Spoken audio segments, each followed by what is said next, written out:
வணக்கம். வாங்க இன்றைக்கி என்ன குழம்புன்னு பார்த்துடலாம் வாங்க. டெய்லி காலையில் எழுந்தால் என்ன குழம்பு வைக்கிறதுனே மண்டையை வெடிச்சிட்டு உட்காந்துட்ருக்கணும். என்ன தான் டெய்லி ஒவ்வொரு குழம்பு வச்சாலும் மறுநாள் எழுந்திரிச்சோம்னா என்ன குழம்பு வைக்கிறது அப்படி தான் போயிட்டுருக்கோம்.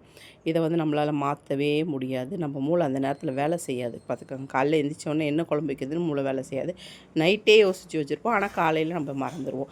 அப்படி தான் நமக்கு ஓடிட்டுருக்கு. அப்போ அந்த நேரத்துக்கு நமக்கு என்ன மூடில் தோணுதோ அந்த குழம்பு தான் நம்ம வைப்போம். பார்த்துக்கோங்க, இன்றைக்கி நம்ம வீட்டில் காரக்குழம்பு தான் வச்சிட்ருக்கேன்.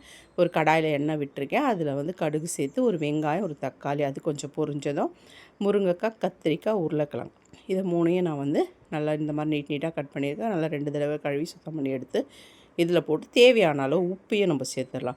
உப்பு சேர்த்தா தான் காய்கறியோட ருசி நல்லாயிருக்கும். உப்பையும் சேர்த்து ரெட் சில்லி பவுடர் 1 ஸ்பூன் சேர்த்துருக்கேன். மிக்ஸ் மிளகாத்தூள் 3 ஸ்பூன் சேர்த்துருக்கேன்.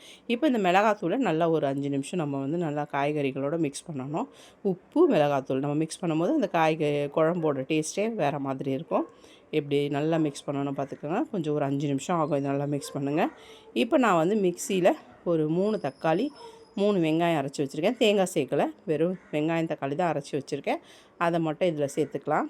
குழம்பு கொஞ்சம் திக்னஸ்க்காக நம்ம இதை சேர்க்குறோம்.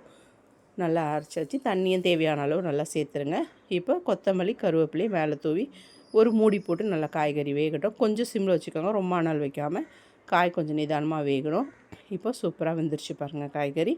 இந்த டைமில் நம்ம என்ன செய்யலாம், மாங்காய் சேர்க்க போகிறோம். நம்ம புளி சேர்க்க போகிறதில்ல, அதனால் நம்ம மாங்காய் தான் சேர்க்க போகிறோம். குழம்பு நல்லா கிளறி விட்டுக்கலாம். நல்லா தண்ணி நிறைய வச்சுருந்தோம், தாராளமாக சுண்டி அழகாக வந்துருச்சு பாருங்கள் குழம்பு.